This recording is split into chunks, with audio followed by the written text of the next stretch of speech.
Hey everyone, and welcome to The Explainer. I'm your host, bringing you this lesson made by Forge College.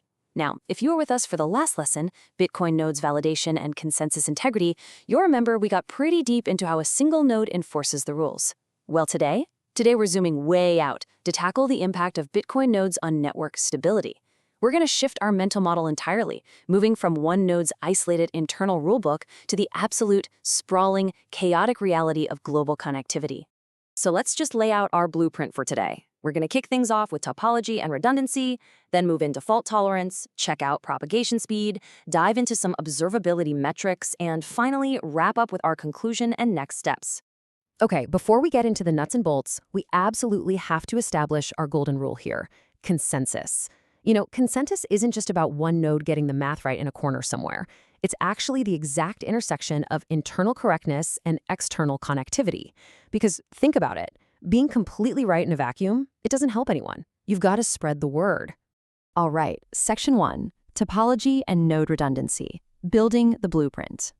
When we map out the network's blueprint, we get this distinct distribution.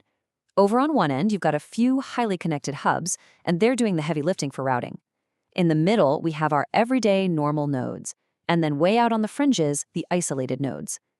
Now, this distribution means those popular hubs can really speed things up, but listen, you definitely do not want all your node friends living in the exact same basement.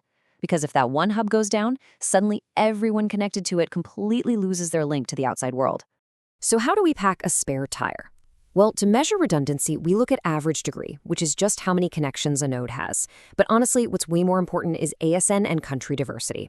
ASN stands for Autonomous System Numbers. It's basically just a fancy engineering term for different internet service providers.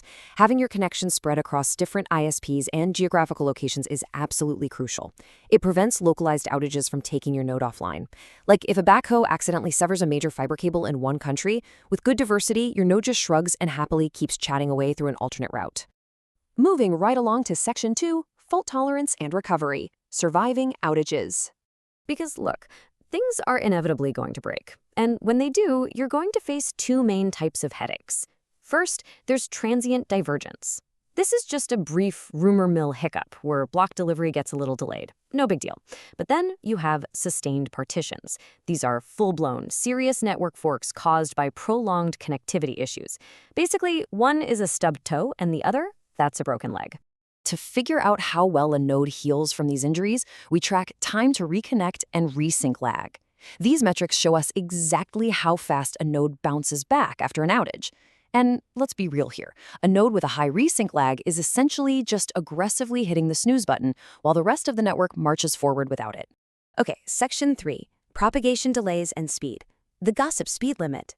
I always like to think of a newly mined block like a piece of incredibly juicy gossip. It needs to spread across the network at absolute top speed. And our gold standard metric for measuring that is time to 90%. It's literally the exact time it takes for 90% of all reachable nodes to hear the news. Why 90%? Well, in the world of consensus, getting almost the entire room to agree quickly is everything. It dramatically shrinks that dangerous window where a network divergence could happen. But we can't just look at a single average ping time and call it a day. We have to monitor latency signals like the median, first seen time, and crucially, the 95 percentile, or P95. Looking at the median and the P95 tells us the real story about consensus risk because it highlights the network's tail-end stragglers.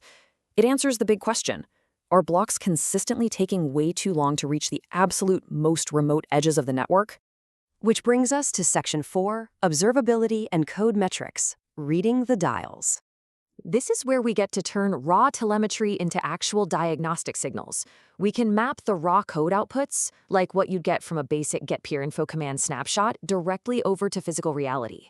So your inbound and outbound connection counts, that translates to your local exposure. Your average ping, that's your physical propagation speed. And your unique ASNs, that directly represents your routing diversity. It's just a beautiful way to translate abstract Python code right into physical network health. And here's the fun part. You can actually simulate all of this. If you run a Python simulation and tweak parameters like total nodes, connection degree, and the fraction of offline nodes, you'll see something fascinating. If you crank up the average degree, it dramatically speeds up your time to 90%. The gossip spreads instantly. But It comes at a cost. You get a massive increase in bandwidth overhead. Essentially, your node's internet bill goes up. There is always a trade-off in network engineering. So, to put this into practice, you want to follow a 4-step observability loop. Step 1, take a get peerinfo snapshot. Step 2, enrich that snapshot with ASN and country data. Step 3, establish a solid baseline for what normal looks like for your setup. And Step 4, actively monitor for statistical anomalies. By doing this, you can proactively catch a sudden drop in diversity or a wildly spiking ping time way before it turns into a network-wide disaster.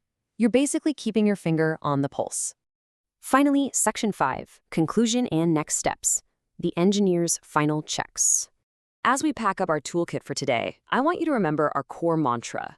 Consensus is the intersection of correctness and connectivity.